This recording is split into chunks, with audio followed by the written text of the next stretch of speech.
Hey everybody, welcome into Real Deal Sports Talk.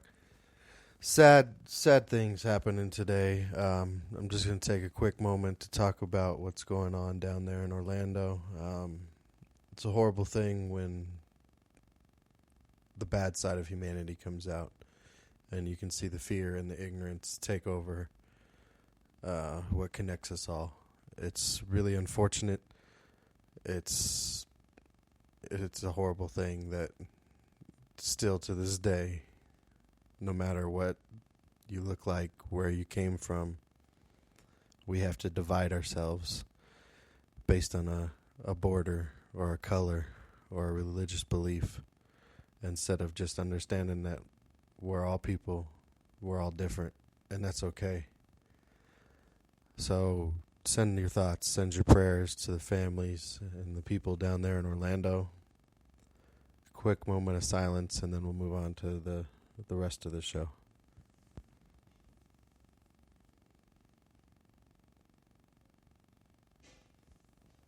Okay, so with that being done, all respects paid. Let's move on. We're going to talk about. I'm going to talk about the Lions here in a little bit. That's my team. I'm eventually going to talk about them. I'm going to tie it in with the NFC North and where I see the division going also. But let's go ahead and let's talk about the finals again. The finals are the big thing going on right now. Tonight, the NHL Finals, Game 6 has just started off. Now, my Game 6 prediction was that San Jose would win tonight. But hey, maybe Pittsburgh wins in 6, and I just got the team wrong, right? I admit it, I'm not the utmost hockey expert out there. I do enjoy watching it, so hopefully tonight's another good game. San Jose put up a good fight the other night. It was a great game to watch. I got the game on now, watching first few minutes here, and everybody's playing hard. It's fun hockey to watch. The puck's moving up and down the ice. Guys are skating fast, hitting hard. So, we're going to see a good Game 6. Maybe we'll squeeze out a Game 7 out of this series. It can go down to the do or die. Hockey fans, I'm sure, would love that. Penguins fans, I'm sure, would not. But good for the guys. They're working hard. They're playing hard. We'll soon have a new Stanley Cup champion 2016. All right, moving into something that's a little more in my wheelhouse, a little more that I can have something to have an opinion on. The NBA Finals, let's talk about it. We had Game 4 the other night. We got Game 5 coming up tomorrow night. So Game 4, best game so far, in my opinion. Best game in the series so far.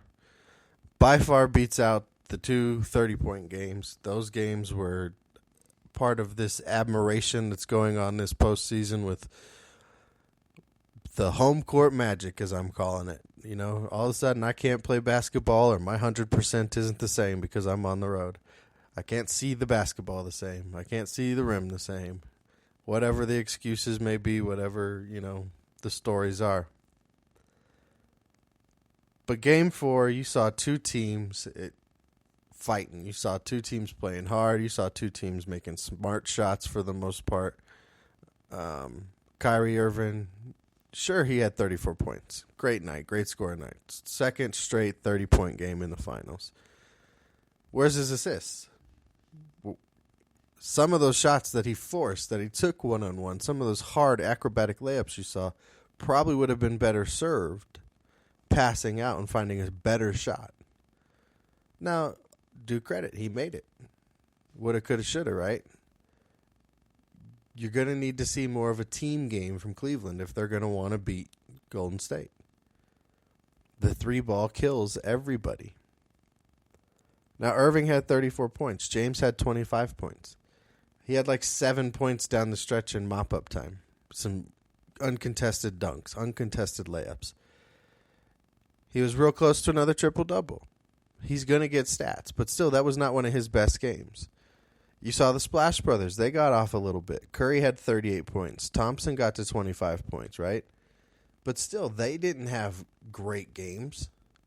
It was more of a team effort from Golden State that got them through in Game 4, I think. Big news that came down today leading into Game 5 is about Draymond Green. Okay, so he gets a flagrant foul. let's be honest about what the flagrant foul was for, because he was going to get a flagrant foul no matter what, in my opinion. But he didn't try and take a swipe at LeBron James' nuts. He didn't try and take him down low. That was not his intention. He got tangled up with LeBron, fell to the ground, saw LeBron start to step over him, and was like, no, I am not going to be disrespected and let him step over me. So as he's getting up, he flings his arm, yes, 100%. But it was not with the intention of trying to connect to his boys. It was with the intention of, I'm going to throw this fool off of me and knock him to the ground or knock him off balance because he's not going to step over me. And hey, I would have done the same thing. You're not going to step over me. Your head coach is part of one of the most infamous incidents of that happening back in the 2000 finals when Allen Iverson stepped over current head coach of the Cleveland Cavaliers, Tyronn Lue. They show that replay all the time. It was such a big deal then because of how disrespectful it was after he hit the big shot. LeBron James was probably, 15, 16 years old when that happened, right? So he knows about it. He saw it. He joked about it, I'm sure, with his buddies. And now the guy's his coach. So if anybody knows in basketball, in life, how disrespectful it is to step over your opponent, it would be him. So I don't blame Draymond Green for doing what he's doing. But if the NBA is going to go back and assess that flagrant foul, look at who instigated the situation. Mr. Perfect, Mr. LeBron James instigated it. That was disrespectful to step over your opponent when you didn't have to. He did that to be masculine, to be tough, to be, look at me, I got you, I'm dominating you. And I get that. You're a man. You want to have this mystique, this presence of not being soft because you're a competitor and you're out there trying to win a championship, whatever. I don't blame Draymond Green for what he did. Now, I got a coworker I was with yesterday. We were wrapping up the National Flag football season. Great season for the kids out there. And, we got to talking about history and sports, and all of a sudden he starts putting out his conspiracy theories about different things, and he says, look, this series is going to go to 7 games. I said, man, it's not going to 7 games. There's no way this series goes to 7 games. Golden State's going to close it out. He said, watch, something's going to happen. Something's going to happen, and it's going to change the series. The news comes out today, Draymond Green suspended. The NBA has decided that he flung his arm in the wrong way, and that's his 5th flagrant foul, so that's the game suspension. Well, if that's a suspension, if that's a flagrant foul for that, what about how he kicks all the time on a contested rebound or contested layup? Go back and look at the tape. Draymond Green, he probably did that move 50, 60 times this year. In the last series, he did it against Steven Adams. There was no foul. Just as much coverage on the incident, but no foul assessed. Had they done it then, he would have served a suspension then, and it wouldn't be affecting the finals. So conspiracy theorists say, look, they're assessing it now because the NBA would like this series to go on longer. Make that extra money. Make sure they can get 6 or 7 games out of it. All of a sudden, are we going to start seeing different foul calls tomorrow night? This physicality that the referees has been allowing, is that going to all of a sudden now, boom, boom, boom, we're going to get a lot more fouls in the favor of one team or another? Tomorrow night it would have to be in favor of Cleveland. Is that what we're going to see? So the conspiracy theorists and the writers and reporters out there can have these stories to talk about? We'll have to see. I think Golden State still pulls it out. I really do. I think with the way Sean Livingston is currently playing, because he's overall over the 4 games that have been played right now, Sean Livingston right now is the MVP of the finals. Now that could change, but he's been the most consistent player on either team. He's not leading either team in any category. LeBron James, in fact, I think he leads both teams in just about every statistical category in the finals right now. He's going to get his stats. He's that type of guy. So Game 5's coming up tomorrow night. It's back in Golden State. Back in Oakland. It's going to be loud. The energy's going to be up. And that's one of the biggest reasons, based on how these NBA playoffs are going, I'm going with Golden State tomorrow night, even without Draymond Green. They can go to one of their smaller lineups. Sure, it's going to affect their rotation a little bit. Maybe a couple guys play a few more minutes than they might have wanted previously. Maybe McAdoo gets a few more minutes tomorrow night. Harrison Barnes is going to have to step up and continue his play and not go into a slump. He's one guy that, man, you can just see him disappear from their offense. And other times, like the past few games, where it's just like, okay, I'm glad he's on the team. He's going to bail us out here and there. He's going to be the guy that's out there for the offensive rebound kick out, 3-point. He's going to be the trailer that we can kick it back to when Steph or Clay has gone down underneath the basket and dishes it back out. He can get a driving layup. And they're going to need to continue that.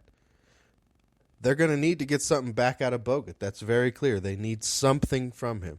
Whether it's a defensive presence or an offensive presence, they need something from him. They're going to need 4 or 5 blocks. They're going to need 10, 15 rebounds. Maybe 6 to 8 points on the offensive glass. That would be an amazing night. If they get that from him, they're going to win. No doubt in my mind. They'll win. That will help them overcome the Draymond Green. Now, I don't agree with the conspiracy theorists, but I do see how that changes tomorrow night's game. It will change how Kevin Love gets to play tomorrow night, against who he will match up against. That helps them when he's on the floor.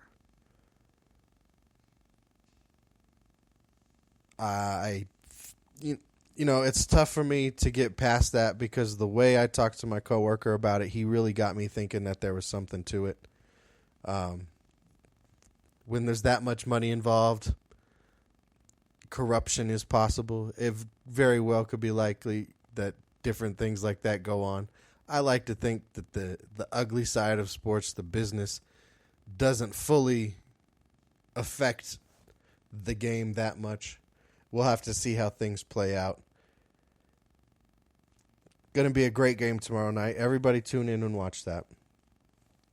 All right, moving on to my Lions. One pride, your Lions in Detroit and all around the country. Everybody's favorite team to hate. Everybody's favorite team to love when we're doing good. All of a sudden you see our blue jerseys popping up everywhere. They love the colors. They love the mascot. But they love to also hate on us when we're losing. More than any other team, it seems like. I like to just start off, there's different reports going around on training camp. There's different reports going out since Calvin decided at a young age to retire early, and how that went back to Barry Sanders retiring early. Detroit hasn't won a championship since 57. Great. We've had some inconsistent seasons. We've had some ups. We've had some downs. We're the only team to go 0-16. Tampa Bay went 0-14 back in the 70s. Didn't have 16 games. Probably would have lost 16 games in a row. In fact, I think they opened up the next season on 0-4, 0-5, and actually hold the record for most losses in a row. Another story. So, there's all this stuff going on about the Lions offseason. We got a new general manager. Defensive coordinator was looking at head coaching positions. What players are coming back? Calvin's retiring. Who'd we get in free agency? How are the young guys in the draft going to work out? Same storylines you hear about every team. The ones that are going to catch my eye, I'm going to talk about. I'm really interested to see how Jim Bob Cooter does in a full season as offensive coordinator. Yes, in the 8 games where he took over, Stafford's numbers went up. In fact, last season, Stafford set the record for the only quarterback in the history of the NFL to go and throw for 60% or higher per game for 16 games of a regular season. Now, the all-time record for consecutive games doing that is actually by another quarterback everybody likes to hate on, Tony Romo. He has 22 games in a row with 60% or more. But that crossed over 2 different seasons.